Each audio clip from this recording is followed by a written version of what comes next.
عندنا فيديو بالمنظر ده، فاحنا اما نيجي نحلل الفيديو ده علشان نحط له مؤثرات صوتية هنقول اول حاجة احنا عايزين شارع بيمشي فيه عربيات، صوت شارع يعني بيمشي فيه عربيات، وبرضه الدنيا بتمطر هنا فاحنا عايزين مطرة، وبرضه عايزين في الاول كده صوت رجلين الناس اللي كانت ماشية هنا دي.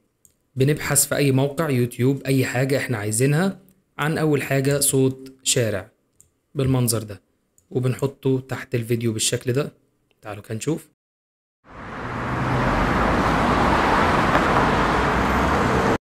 نوطي برضو صوته شوية.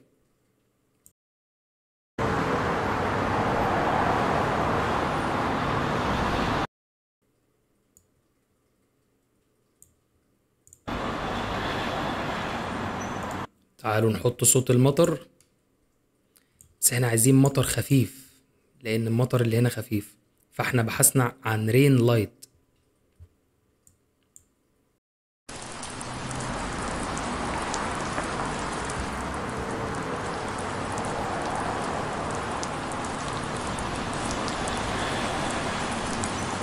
خلي بالكوا احنا ممكن برضو نختار المطر كده ونبطئ صوته، يعني نيجي هنا عند السبيد ونبطئه.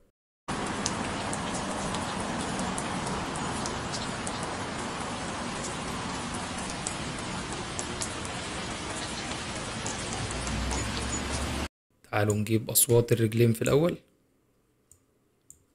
من وقت ظهورهم يعني بالشكل ده.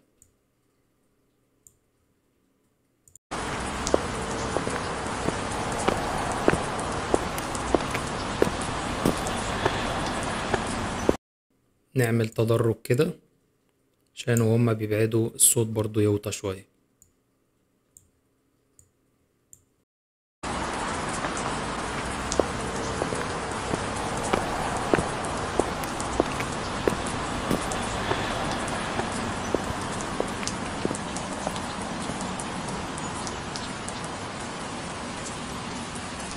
شايفين الفيديو بقى فيه روح ازاي؟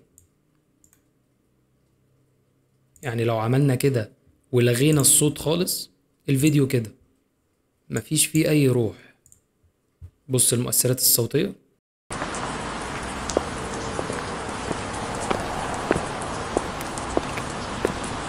احنا بدأنا نجمع اصوات المؤثرات الصوتية وركبناها على الفيديو علشان تبقى بالشكل ده. اتكلمنا كتير عن مؤثرات الحركة زي الووش والترانزيشن بتاعت الجليتش والحاجات دي، فقلنا المرة دي نعمل مؤثرات صوتية بالشكل ده. كلنا للوطن للعلا للعلم بالوعي الزمن سيفنا